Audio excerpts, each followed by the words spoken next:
बिस्मिल्लाहिर्रहमानिर्रहीम। Today we are going to discuss polio virus.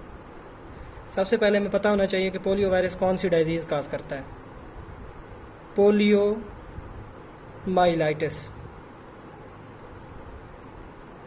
The word polio myelitis mean inflammation of the grey matter of the spinal cord.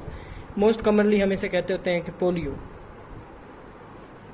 Her virus की specific types होती हैं, properties होती हैं। हमें सबसे पहले पोलियो वायरस की प्रॉपर्टीज़ देख लेते हैं। पोलियो वायरस जो है ये सिंगल स्ट्रैंडेड आरएनए वायरस होता है।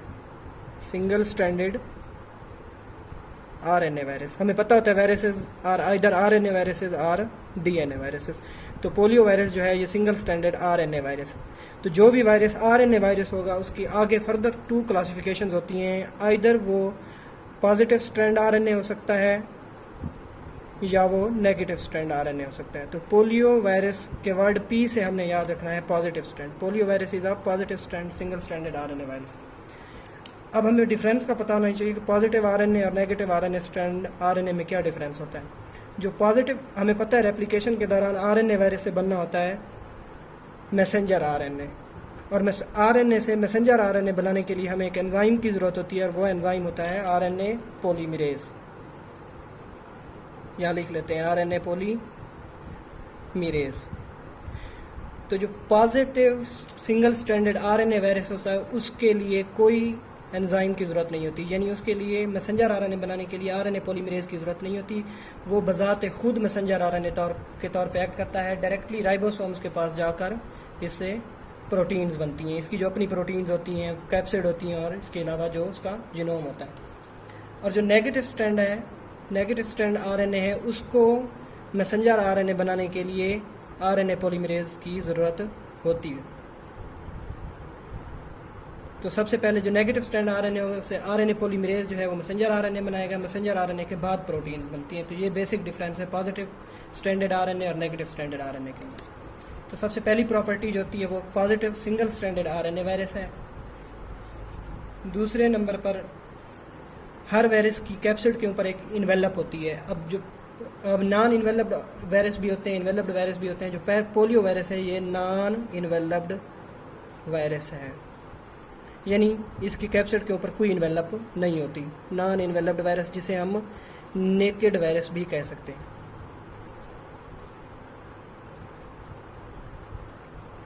और थर्ड वन, हमें पता है इन्वेलप के ऊपर स्पेसिफिक एंटीजेंस होती हैं जिनके अगेंस्ट बॉडी हमारी एंटीबॉडीज बनाती है। तो जो पोलियो वायरस है इसकी इन्वेलप के ऊपर 3 टाइप्स ऑफ एंटीजेंस होती हैं जिन्हें हम सीरोलॉजिकल टाइप्स ऑफ या सीरोलॉजिकल वेरिएशंस ऑफ एंटीजेंस भी कहते हैं। Serological variations of antigens. अब चूंकि 3 टाइप्स ऑफ एंटीजन है तो हर टाइप के अगेंस्ट एक स्पेसिफिक एंटीबॉडी प्रोड्यूस होगी। तो इन पोलियो वायरस की 3 एंटीजेंस के खिलाफ 3 डिफरेंट टाइप्स ऑफ एंटीबॉडीज बनती हैं। 3 डिफरेंट टाइप्स ऑफ एंटीबॉडीज। ये पोलियो वायरस की प्रॉपर्टीज हैं। सिंगल स्ट्रैंडेड आरएनए है, पॉजिटिव स्ट्रैंड, नॉन इन्वेलप्ड है, और 3 टाइप्स ऑफ एंटीजन जिन्हें सीरोलॉजिकल टाइप्स ऑफ एंटीजन भी कहते होते हैं। पोलियो वायरस की replication. Replication mean increase in the number of viruses, mean production of copies of new viruses. RNA viruses की replication हमने पढ़ा था, जितने भी होते हैं इनकी साइटोप्लाज्म के अंदर होती है एक्सेप्ट डीएनए वायरसेस। सबसे पहले हम होस्ट सेल बना लेते हैं। यहाँ पे ये होस्ट सेल है, ये इसका न्यूक्लियस है, और ये न्यूक्लियस, और ये इसका साइटोप्लाज्म। होस्ट सेल के ऊपर स्पेसिफिक रिसेप्टर्स होते हैं जहाँ पे आके हमारे पास पोलियो वायरस लगता है। ये पोलियो वायरस की हमारे पास कैप्सिड हो गई क्योंकि इसकी इन्वेलप होती ही नहीं है, और इसके अंदर ये इसका पड़ा हुआ है genome single stranded RNA positive strand. ये रिसेप्टर के साथ बाउंड करेगा। बाउंड करने के बाद इसकी एंट्री होगी होस्ट सेल के अंदर। ये वायरस हमारे पास होस्ट सेल के अंदर आ गया।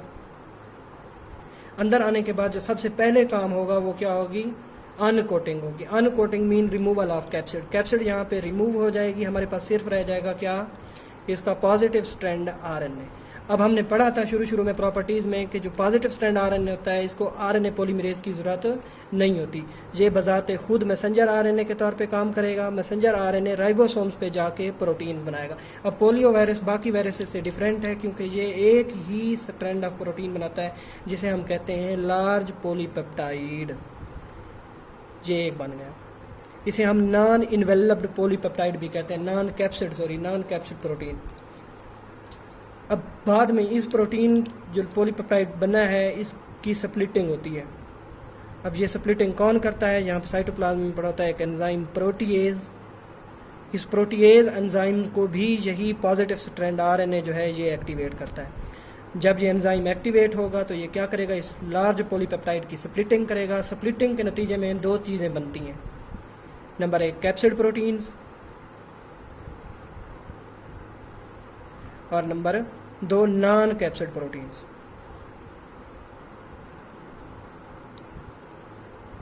अब जो कैप्सिड प्रोटीन हैं वो तो अंडरस्टूड है कि वो क्या बनाएंगी, वो न्यू वायरसेस जो बनेंगे उनकी कैप्सिड बनाएंगी। ये इन्होंने क्या बना दी? नई कैप्सिड बना दी। और जो नॉन कैप्सिड प्रोटीन्स हैं इनसे क्या बनेगा? जो हमारे पास न्यू वायरसेस बन रहे हैं उनका जीनोम बनेगा। जीनोम कौन सा था?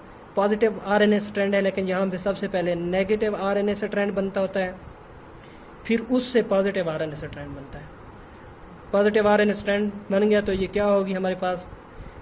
ये अंदर चला गया वायरस के। अब यहाँ पे काफ़ी सारे वायरस बनना शुरू हो गए क्योंकि रेप्लिकेशन है, साइकिल रिपीट होगा। जब काफ़ी सारे वायरस बन जाते हैं तो हमें पता है होस्ट सेल क्या कर जाता है? बर्स्ट कर जाता है। जब बर्स्ट करेगा तो क्या हो जाएगा? न्यू वायरसेस सेल से रिलीज हो जाएंगे। अब ये new viruses they are now ready to infect the other cells. ये है इसका रेप्लिकेशन ऑफ पोलियो वायरस। उसके बाद हम देखते होते हैं इसकी पैथोजेनेसिस।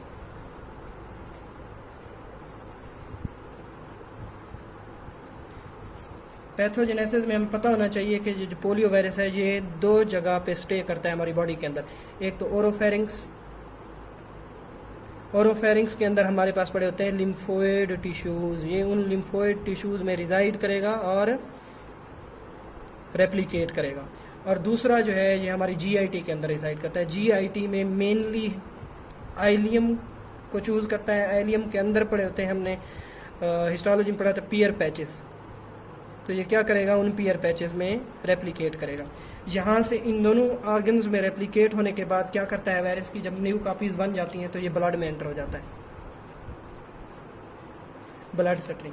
अब ये ब्लड से कहाँ जाएगा? सीएनएस के अंदर, हमारे सेंट्रल नर्वस सिस्टम के अंदर। अब ये सीएनएस में ब्लड के थ्रू भी जा सकता है और इसके अलावा इसका दूसरा रूट भी है कि ये हमारे पास नर्व्स को रिट्रोग्रेड डायरेक्शन में यूज़ करके, यानी उल्टी डायरेक्शन में नर्व्स को यूज़ करके ये सीएनएस में जाएगा। अब सीएनएस में पहुंच जाने के बाद ये काज करता है हमारे पास मेनिंजेस की इन्फ्लेमेशन, जिसे हम कहते होते हैं मेनिंजाइटिस। Number 1 meningitis. नंबर 2 ये anterior horn of motor neurons को भी डैमेज करता है। Anterior horns of motor neurons. तो हमने पढ़ा था कि anterior horns of motor neuron से मोटर नर्व फाइबर्स निकलते हैं। वो मोटर नर्व फाइबर्स बॉडी के डिफरेंट मसल्स को इनर्वेट करते हैं। जब नर्व्स ही डैमेज हो जाएंगी तो मसल्स का क्या होगा? पैरालिसिस होगा। इसीलिए पोलियो मेनली पैरालिसिस के साथ रिलेटेड होता है, यानी इनमें जो है flaccid paralysis of muscles most common होता है। Paralysis of muscles. और अगर जो हमारे पास मेडुला के अंदर जो मेडुला है उसके अंदर रेस्पिरेटरी सेंटर को अगर ये इफेक्ट करे तो ये रेस्पिरेटरी इनसफिशिएंसी भी काज कर सकता है, रेस्पिरेटरी सिस्टम को डिप्रेस करके। रेस्पिरेटरी इनसफिशिएंसी 3 चीज़ें हो गई। एक तो इसने मेनिंजाइटिस काज की, दूसरा फ्लैसिड पैरालिसिस ऑफ मसल्स और तीसरा respiratory insufficiency. Clinical findings.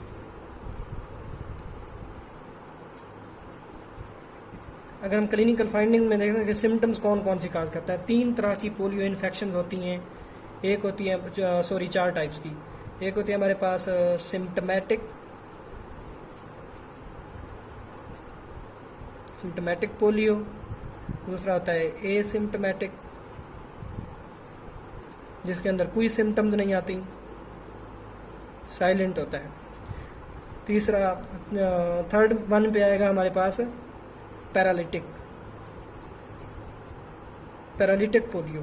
Paralytic polio as the name indicates क्या करता है, पैरालिसिस ऑफ मसल्स, जो पहले पढ़ चुके हैं। और चौथा जो है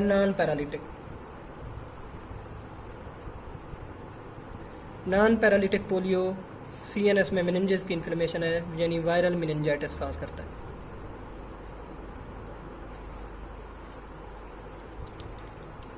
लैब डायग्नोसिस, लैब के अंदर हम पोलियो वायरस को किस तरह डायग्नोज करेंगे, इसके लिए सबसे पहले हम देते होते हैं एंटीबॉडी टाइटर। जब भी कोई इन्फेक्शन होती है तो हमारी बॉडी के अंदर क्या होती हैं, एंटीबॉडीज़ बनना शुरू होती हैं, यानी एंटीबॉडीज़ का लेवल जो है वो रेज होता है। अब जो पोलियोमिलाइटिस है इन्फेक्शन, इसके खिलाफ हमारे पास दो एंटीबॉडीज़ बनती हैं, इम्यूनोग्लोबुलिन IgA और IgG। तो इन केस ऑफ पोलियोमिलाइटिस ये क्या होंगी, रेज हुई होंगी। और दूसरा जो हम करते हैं इसके लिए CPE करते होते हैं, वायरस का स्पेसिफिक टेस्ट है, साइटोपैथिक इफेक्ट। और तीसरी चीज़ के लिए हम PCR भी करते होते हैं, पॉलीमरेज चेन रिएक्शन। पोलियोमिलाइटिस की treatment, unfortunately there is no treatment of polio virus. However vaccine available हैं। दो तरह की वैक्सीन यूज़ होती हैं पोलियो वायरस की इन्फेक्शन को स्टॉप करने के लिए या डिक्रीज़ करने के लिए। एक होती है हमारे पास साक वैक्सीन,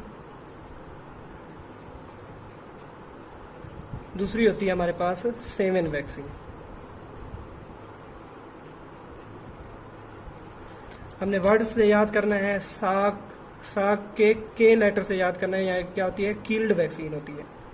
साक वैक्सीन जो होती है किल्ड वैक्सीन होती है। व्हाट मीन्स किल्ड वैक्सीन, कि इसके अंदर जो हम वायरसेस यूज़ कर रहे हैं एज एंटीजेंस, जिनके खिलाफ हमने एंटीबॉडीज़ बनानी है, वो क्या होंगी, किल्ड होंगी, डेड होंगी। और सेवन वैक्सीन के फर्स्ट 4 लेटर से याद रखना है, सेविंग से याद रखना है कि ये क्या होती है, लिविंग वैक्सीन होती है। यानी इसके अंदर जो वायरसेस हैं वो लिविंग हैं, डेड नहीं है, लिविंग है, लेकिन क्या होते हैं, वीक होते हैं, डिजीज़ काज नहीं कर सकते। अब जो साक वैक्सीन है इसको हम इंजेक्ट करते होते हैं, इंजेक्टेबल है। और ये जो सेवन वैक्सीन है ये हम ओरल रूट के थ्रू देते होते हैं। ये इंजेक्टेबल है तो ये क्या करती है, GIT को पास ओवर करती है, ये सिर्फ ब्लड के अंदर जाएगी। ब्लड के अंदर हमें पता है जो मेन इम्यूनिटी है वो IgG एंटीबॉडी। तो इसका मतलब है जो डेड वैक्सीन है इसके अंदर सिर्फ IgG एंटीबॉडीज प्रोड्यूस होंगी, जबकि सेवन वैक्सीन है ये GIT में जाती है। GIT में म्यूकोजल सेल्स के अंदर जो इम्यूनिटी होती है हमें पता है वो क्या होती है, IgA। तो इसके अंदर IgA भी बनती होती है और ब्लड के अंदर IgG भी बनती होती है। तो इसके अंदर दोनों टाइप्स ऑफ एंटीबॉडीज़ बन रही हैं, इसके साथ only one type of antibody produce हो रही है। जो डेड वैक्सीन है इसका ड्यूरेशन ऑफ एक्शन शॉर्ट होता है as compare to that of seven vaccine, इसका लॉन्गर होता है। अब जो डेड वैक्सीन है इसके अंदर वायरसेस ऑलरेडी डेड हैं, तो ये क्या होती है, जो इम्यूनो कम्प्रोमाइज्ड पेशेंट हैं, जिनकी इम्यूनिटी ऑलरेडी वीक है, उनके अंदर ये डिजीज़ कभी काज नहीं कर सकती। लेकिन जो सेवन वैक्सीन है, अगर ऑलरेडी हमारे पास बंदा इम्यूनो कम्प्रोमाइज्ड है, उसकी इम्यूनिटी वीक है, तो क्या उसके अंदर ये जो वीक वायरसेस हैं एज एन एंटीजेंस, ये क्या करते हैं, डिजीज़ प्रोड्यूस कर सकते हैं।